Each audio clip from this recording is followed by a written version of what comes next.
En la semana de RCR, Red de Comunicación Regional, presentamos Don C. con César Zamora Bento.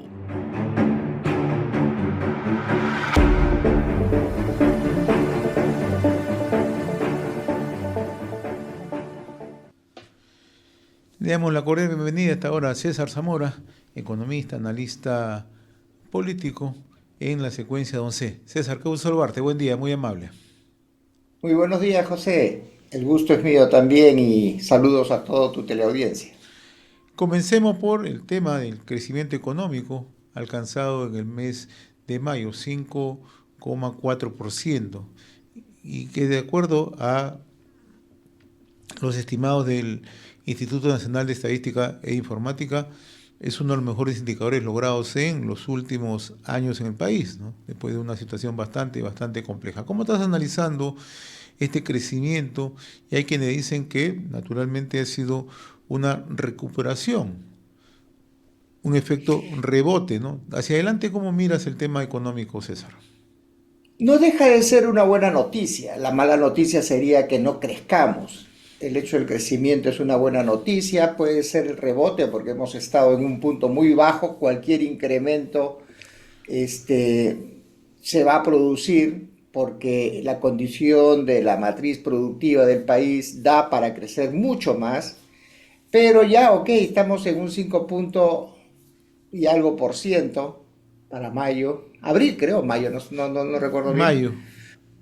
Pero hay que tener en cuenta, a mí me preocupa mucho cuando el ministro de Economía pues lo dice con un entusiasmo poco prudente, ¿no? El rebote es una respuesta normal en las economías que caen mucho, pero también hay que mirar, José, a qué se debe el crecimiento del valor bruto de la producción. ¿Es porque estamos produciendo más? O sea, la economía está generando mayor producción y los puestos de trabajo están incrementándose, o es por un factor precio, principalmente de los commodities que son demandados en el mercado internacional. Por ejemplo, sabemos que tanto el oro como el cobre y otros minerales están subiendo de precio en el mercado internacional y ese sigue siendo la principal fuente del Producto Bruto Interno del país. Entonces, yo creo que el entusiasmo debería ser más moderado en el sentido de que este crecimiento debería uno preocuparse como política de gobierno de que sea producto de un crecimiento en la producción y no tanto en los precios. Entonces, esa sería mi primera reflexión. Una buena noticia de que estemos creciendo, que estamos saliendo del hoyo, pero que seamos prudentes porque si no trabajamos la parte del incremento del volumen de producción, podríamos nuevamente caer en cifras negativas o bajas, ¿no? Ahora, César, el crecimiento se ha sostenido, de acuerdo a la propia cifra del INEGI, por una recuperación de la pesca, ha tenido una recuperación Okay. de más del 150%, lo mismo que el sector construcción y la recuperación del sector agricultura, ¿no? Claro está, como tú dices, también a esto el apalancamiento se logra por el precio de los commodities, de los minerales, sobre todo el precio del cobre, ¿no? Hacia adelante, ¿cómo miras tú el panorama? Ya tenemos algunas proyecciones del Banco Central de Reserva que hablan de un crecimiento de 3,2, otras entidades, como es el caso del Instituto Peruano de Economía, u otros que se dedican precisamente a hacer estas perspectivas, también dan indicadores muy parecidos, ¿no? Pero, ¿podemos dar un salto o ese es el techo que tenemos? No. Por eso decía, las condiciones para que el Perú crezca de manera sostenida, no por coyuntura. Tú acabas de mencionar dos factores que son importantes y que también tienen que tomarse en cuenta. La pesca se está recuperando, la agricultura se está recuperando. ¿En base a qué? En base a que los factores climáticos se están estabilizando. No por la mano del gobierno, no por una acción directa de una política de desarrollo de la pesca o por una política de desarrollo agrario. Nada de eso se ha producido una cuestión climática, se ha estabilizado y por eso estamos creciendo en esos sectores. El Perú no puede ser tan reactivo, el gobierno no puede reaccionar a los hechos, tiene que ser más proactivo. O sea, eso realmente exige del gobierno a que sea más fuerte en ver cómo estabiliza su matriz productiva para que en los momentos malos no te pueda afectar tanto. Un clima malo, un niño agresivo, no te puede afectar tanto. Y en el momento de estabilización, con políticas acertadas, tú puedas crecer más inclusive de lo que se está creciendo ahora. Pero lamentablemente somos un gobierno reactivo. Ahora, hacia adelante, el crecimiento del Perú tiene promesa, pero para eso tiene que haber acción. Y la acción le corresponde al gobierno. ¿Acción en qué? Incentivar la inversión privada. Salió Tía María y ya están cerrando la carretera de Tía María. Y el gobierno se muere de miedo de accionar. Están dando señales de marchas y contramarchas en la principal inversión del país. ¿Tenemos oportunidades? Sí, se viene la PET. ¿Qué mejor oportunidad para poder aprovechar todo el potencial que tiene el Perú y crecer no en estas cifras de 5 en un mes, sino hablar de 5 o 6 en el año acumulado? Y entonces ahí estaríamos hablando de una real reactivación económica, lo que traería como consecuencia generaciones de puestos de trabajo, mayores ingresos en la familia, reducción de la pobreza, mayores recursos fiscales para obras de inversión, básicamente, y no tanto para alimentar el gasto corriente. Ahora, ¿cuál debería ser la línea maestra que debería trazar, si es que las tiene el gobierno en el mensaje del 28 de julio, en materia económica? Este es un tema clave para el crecimiento, un tema clave también para la estabilidad del país. Si bien es cierto, estamos creciendo, pero básicamente por aspectos estacionales, aspectos circunstancias de recuperación. Pero si tuviéramos que trazarnos una meta, un horizonte hacia adelante, la presidenta dice que le falta 2 años de gobierno. ¿Qué es lo que tendría que anunciar de manera clara? Decirle al país, mire, en estos años, menos de 2 años, nos toca incentivar la inversión privada. Nos toca como gobierno ser un Estado menos intervencionista, menos atosigante, menos tramitólogo. Hacer más pequeña la presencia del Estado en las acciones que corresponden a la actividad privada. Incentivar la pequeña microempresa, no ponerle tantas trabas y tantos reglamentos y tantas supervisiones que no tienen ningún sentido, que lo único que quieren hacer es justificar el tremendo aparato público que existe y que lo financiamos todos los peruanos. Estaba mirando, José, el historial de cómo ha ido variando a nivel de Perú y a nivel de Cajamarca. Estoy haciendo un estudio ahí y entonces me doy cuenta pues de que en el 2008, por ejemplo, la relación entre inversión y presupuesto general para el caso de Cajamarca era del 50 al 52%. O sea, de todo el presupuesto para la región Cajamarca, el 50 y el 52% destinaba a inversión. En el 2013, 31% es inversión y el resto es gasto corriente, a pesar de que hay una mayor cantidad de presupuesto en soles corrientes. Entonces, si eso lo llevamos al país, vemos que el presupuesto del Estado, el que financiamos todo con los impuestos, etcétera, se está yendo cada vez más a alimentar burocracia y cada vez menos a dirigirlo para las obras de inversión pública, que al final son los que alientan a la inversión privada y, en suma, inversión privada e inversión pública generan altos niveles de competitividad.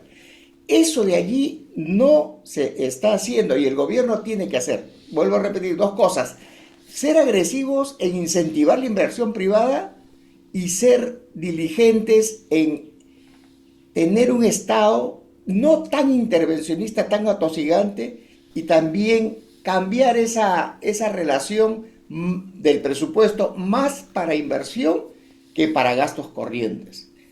Si no dice esas 2 cosas, entonces vamos a seguir en lo mismo, a pesar de que los buenos vientos se avecinan con la PET, los buenos vientos se avecinan con esta gran contingente de países que van a mirar al Perú, digamos, ojalá con ojos de interés. Veamos otro tema, César, el tema del panorama político. Pareciera que ya las elecciones estarían arrancando. Yo tengo mis dudas porque más que todo es un reacomodo para decir acá estoy presente. Lo que mucha gente quizá no percibe es cómo los políticos saltan de un partido a otro, cual en realidad ya sin el menor rubor. Hay gente que ha transitado en pocos años en 3, 4 tiendas políticas y ahora aparenta como nuevamente iniciando una nueva carrera política, cosa que no es cierta. ¿Cómo estás mirando esto tú? Conversábamos en off contigo, tú decías, yo siento algo raro y yo te compartía, yo también siento algo raro, o sea, tan temprano estamos hablando de política, eso no se ha visto.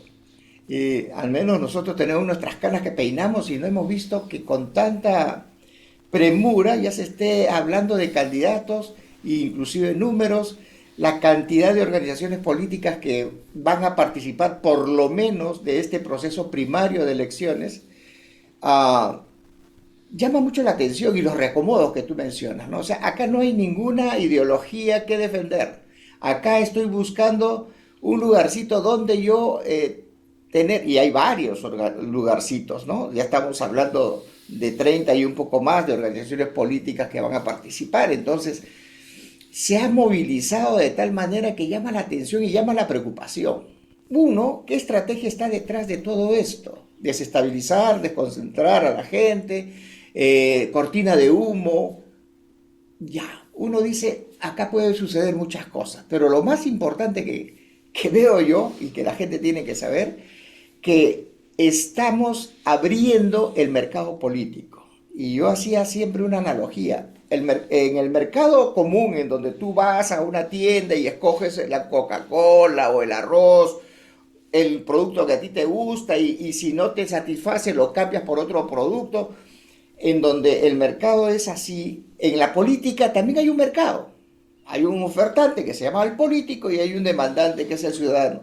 Pero ese ciudadano no tiene la oportunidad, una vez que toma su decisión o de que es engañado, de poder cambiar el producto, sino que estás clavado ahí 5 años con esa decisión que tomaste y tienes que aguantar y no tienes ningún mecanismo para que tú puedas retomar la capacidad de decidir sobre lo que eliges en el día a día. En política no funciona, entonces los políticos saben eso.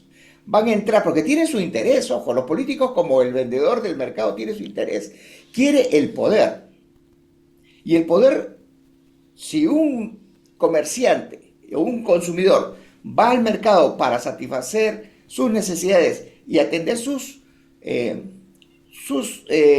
digamos, sus propios intereses, el político también hace eso.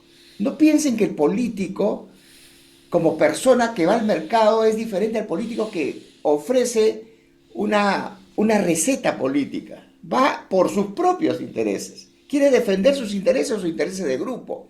Entonces, la diferencia es que en ese mercado de los políticos, nosotros no tenemos como consumidores la oportunidad de recambiar, de decir, y entonces en esas circunstancias el político hace de las suyas y nos engaña, y nos venden paquetes, y los paquetes ni siquiera los cumplen.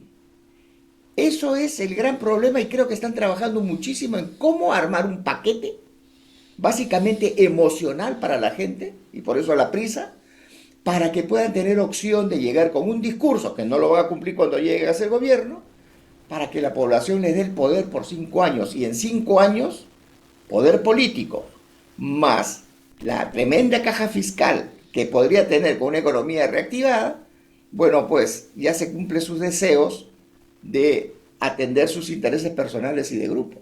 Entonces la población tiene que tener mucho cuidado. Y la recomendación, José, porque no debemos ser una crítica, claro, la recomendación es que debemos los ciudadanos exigir, ¿no?, menos poder, o sea, le tenemos que quitar poder al político, porque si le seguimos dando el poder al político, ellos van a tomar acciones muy muy en contra de los intereses de la población y muy a favor de sus intereses de grupo.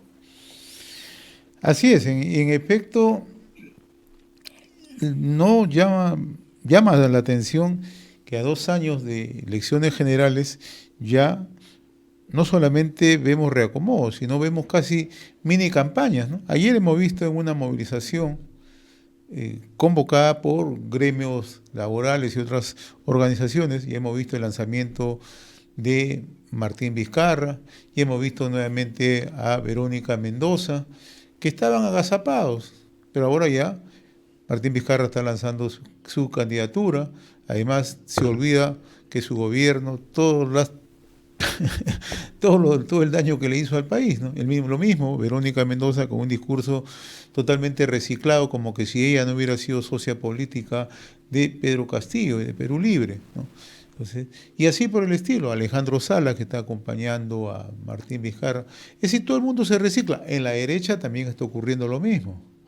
O sea, tampoco es solamente esto es un espacio de la izquierda, también de la derecha, ¿no?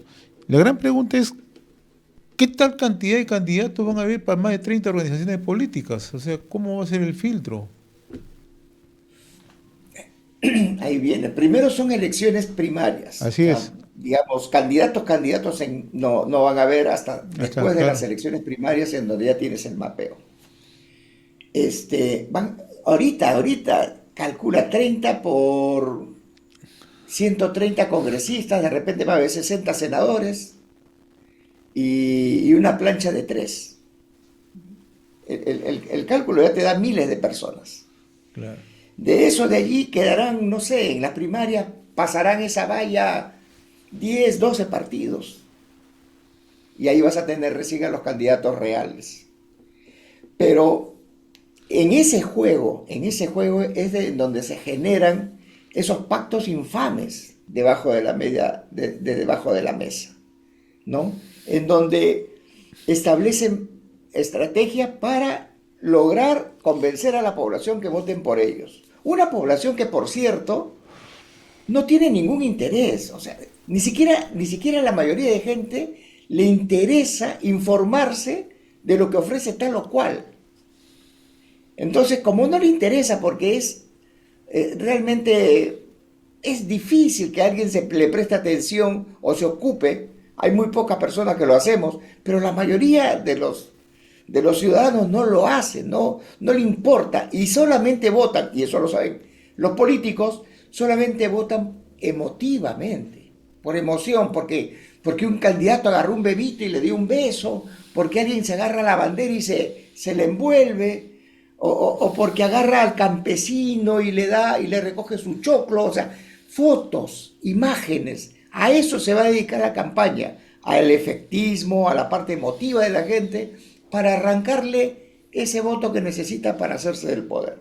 Entonces, todo eso se está planificando y de repente, como hay tantas agrupaciones políticas, en donde yo discrepo esto de izquierda y derecha, ya no existe eso, son disfraces, José, yo lo he podido comprobar. Verónica Mendoza no es de izquierda, ella quiere el poder para su fruto personal y de su grupo, igualito que Pedro Castillo lo hizo, igualito que Vladimiro Cerrón lo hizo. O sea, no hay izquierdas y derechas, se impostan de izquierdistas y de derechistas precisamente porque ese es el lenguaje que la gente escucha. Izquierdista, comunista, derechista, capitalista, comerciante, lucrador, son palabras cortas que a la gente se le queda y no lo van a poder sacar del escenario. Entonces, cuando se habla de izquierdas y derechas, no existe. La gente va al poder para hacerse del poder, no para ningún plan político innovador que vaya en favor de la gente y de su desarrollo. Entonces, yo cuando escucho izquierda y derecha digo, pero si esos van a entrar solamente a repartirse el botín cuando lleguen al gobierno, o repartírselo entre su cofradía y utilizar esos recursos para perpetuarse en el poder. Entonces, esa es la realidad, eso es lo que no es la teoría, es lo que vivimos cada uno de nosotros. Entonces, ¿qué hacer? Así es la gran pregunta, ¿qué hacer, mi estimado César? Bueno, César, yo te agradezco la amabilidad, como siempre, de compartir este espacio Don C a través de la semana en RCR. Un gusto de saludarte, César, muy amable. Muy buenos días y un feliz domingo. Feliz domingo. Don C. Con César Zamora Bento.